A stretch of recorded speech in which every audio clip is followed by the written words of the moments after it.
नमस्कार. मी राजेंद्र शहापूरकर आणि आपण पाहतात बुलंद निर्भीड आवाज जनतेचा.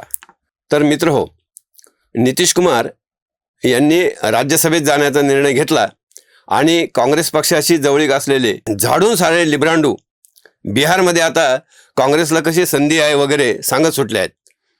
अर्थात याबद्दल आश्चर्य वाटावे अशी परिस्थिती नाही. तोंडातल्या तोंडात बोलणारा आपला तो अभिषेक शर्मा नावाचा यूट्यूबर तर काँग्रेस पक्षाला महाराष्ट्रात सुद्धा मुख्य विरोधी पक्षाची जागा घेण्याची कशी संधी आहे आणि हे मी कसं सांगितलं होतं हे सांगत सुटला आहे. आता काँग्रेसलाच ते नको असेल तर मी तरी काय करणार असं ह्या बरळ सुटला आहे. यावरून राहुल चरणरज कसे लगेच कामाला लागतात हे सुद्धा या निमित्तानं दिसून येते. नाहीतर आपले भक्त, अंधभक्त म्हणा फार तर. अर्थात भक्त आणि स्टँडर्ड स्टील यांच्यामध्ये काहीतरी फरक असणारच ना. तर मी म्हणत होतो की कोणत्याही राजकीय पक्षाला टिकून राहण्यासाठी पक्षाचे निवडणूक चिन्ह जास्तीत जास्त लोकांपर्यंत कसे पोहोचेल हे बघायचे असते. आपले केजरीवाल आपवाले हो, हीच तर त्यांची खासियत आहे. बाकी काही असो, आपलं चिन्ह जास्तीत जास्त लोकांपर्यंत पोहोचवायचं कसं ही ट्रिक त्यांना अत्यंत उत्तम प्रकारे जमते. अहो, आपल्या मुंबईच्या महानगरपालिकेच्या निवडणुकीमध्ये सुद्धा बरेच उमेदवार त्यांनी उभे केले होते. या सगळ्या उमेदवारांना मिळून काहीतरी 200-250 मतं त्यांना मिळालेली आहे. तर सांगायचे म्हणजे सध्या बिहारमधील राजकारणाचा विषय आहे आणि तमाम लिब्रांडू म्हणून ओळखला जाणाऱ्यांनी या निमित्तानं नितीश कुमार को भाजपने निपटा दिया म्हणत एक जात भाजपवर आग पाखड सुरू केली आहे. या मंडळींना बिहारमध्ये काँग्रेसला संधी आहे असे काही दिसत असले तरी काँग्रेसच्या केंद्रीय नेत्यांना मात्र अजिबात तसे काही वाटत नाही. अहो, कसे वाटणार? बिहारमध्ये काँग्रेसचे आमदार आहेत 6. आता या 6 कशाचं डोंबल्याचं भविष्य दिसणार? पण लिब्रांडू आहेत ते, असे थोडेच ऐकणार. त्यांचं आपलं चालूच की बिहारमध्ये आता काँग्रेसला अत्यंत उत्तम संधी आहे. पण आता आपला विषय आहे घराणेशाहीचा. आता घराणेशाहीचा जर जो विषय आहे तर बिहारच्या संदर्भामध्ये हा विषय आला तो नितीश कुमार यांच्यामुळे.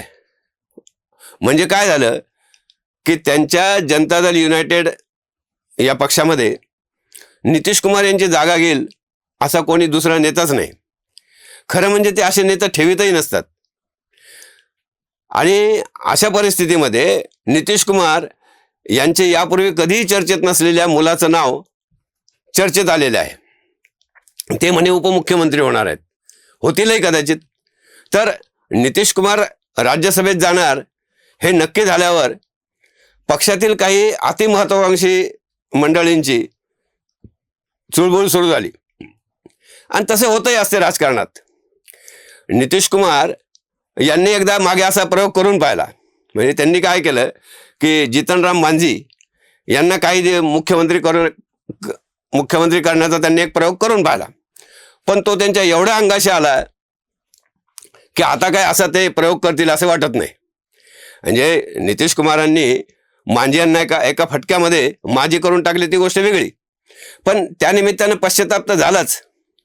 बरे, नितीश कुमार ह्या मांझी हे काही लोकप्रिय आसामी नव्हती, पण आपल्या मालकीची सत्ता दुसराच कोणीतरी उपभोगतोय हे शल्य तर नितीश कुमारांना होतच ना.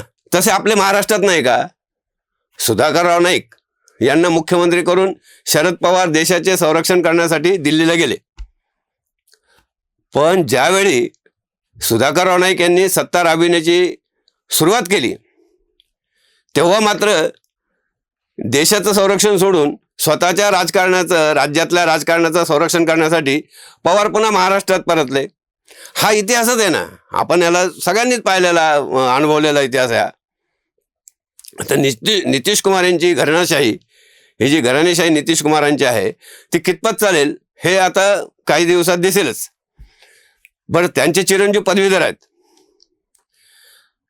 त्यांना थेट मुख्यमंत्री वगैरे करतील असं होत नाही, असं होणार नाही.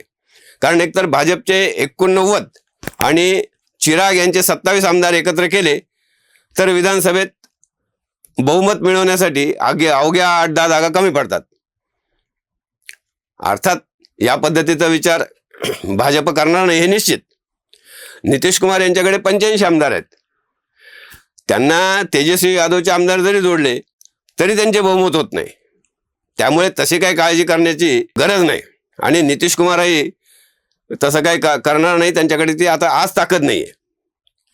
त्यामुळे स्वतःच्या आपल्या मुलाला भाजपच्या मांडीवर दत्तक घेऊन बसविणे आणि पुढचे राजकारण करणे एवढेच नितीश कुमार यांचे हाती आहे आणि तेच ते सध्या करीत आहेत. अर्थात मुलाचे भविष्य सुरक्षित करण्यासाठी बापाचं काही कर्तव्य असतंच आणि त्याला चुकीचंही म्हणता येणार नाही. म्हणजे बिहारमध्ये नितीश कुमार आता भरपूर जागा असूनही बंड करण्याच्या मनस्थितीत नाहीत. लालू पुत्र देखील सर्व शक्ती गमावून बसलेले आहेत.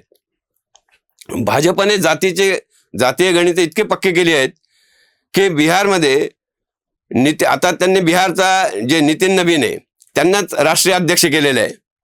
बिहारमध्ये आता दबदबा भाजपचा वाढलेला आहे.